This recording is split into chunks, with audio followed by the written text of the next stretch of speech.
So here we have the Vauxhall Crossland X on a 70 plate. I'm going to start off by showing you around the outside of the car, and then we'll hop in and run through some controls on the inside. From the outside though, you can see it's a 5-door car with alloy wheels. Let's start off inside the boot first of all. As we approach the back of the car, you can see we have reversing sensors, plenty of boot space as well, along with that 60/40 split folding rear seat should you wish to increase this space even further. Okay, so we're just going to work our way back around to the front of the car, and then we'll hop in and run through some controls on the inside. But now that we've done a full circle of it, you can see it's in excellent condition the whole way round. Just briefly before we climb in, I think it's well worth seeing the interior from this exterior point of view. There's plenty to run through on the dashboard, so let's hop in and we'll do that now. Okay, now that we're inside the car, we're going to start with the dials. Over on the left-hand side, we have the rev counter. We have the speedometer on the right-hand side. In the centre at the top, the fuel gauge and coolant temperature gauge. And then beneath that, the main trip computer for the car, which includes the total miles. They are 7,658.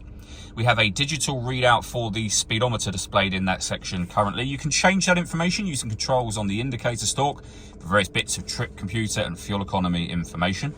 If we back out to the steering wheel, we have cruise control and speed limiter over on the left-hand side and stereo and phone controls on the right-hand side. The main stereo itself is over in the centre, along with, as you can see, satellite navigation. We've done a video showing how this sat-nav system works, which you can find on our website and also on our YouTube channel as well.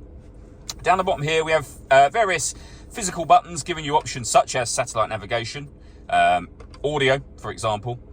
And then it becomes touchscreen once you're on that menu. So you can see we've got DAB radio, we've got AM and FM as well, USB input, iPod input, and Bluetooth audio, so you can stream your music wirelessly as well as making and receiving phone calls. We can pair our phone using the telephone button just there. And then over here, we've got Android Auto and Apple CarPlay available. So if you connect your smartphone up, you will have those services available to you, depending on what phone you have, of course. Below that, we have our dual zone climate control. You can adjust the passenger and driver temperatures. You can increase and decrease the fan speed.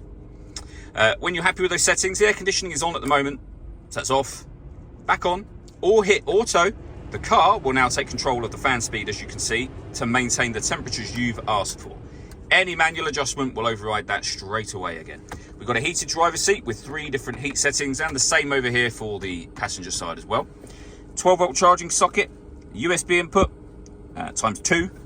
We have the gear lever for the fully automatic gearbox, and in front of which, these buttons here. So we can turn our child locks on and off, our parking sensors on and off, stop and start. This car is designed to cut out when it's stationary in traffic to save you fuel. You can turn that system on and off. Our lane departure warning system, tyre deflation warning system, and also the traction control for the car as well. So plenty of things you can access and change from there.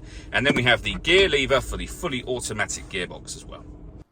All that leaves me to say is thank you for taking the time to watch this video. If you'd like to come and see this ULEZ compliant car for yourself and have a test drive, please feel free to call either of our MJA sites. We'd love to hear from you soon.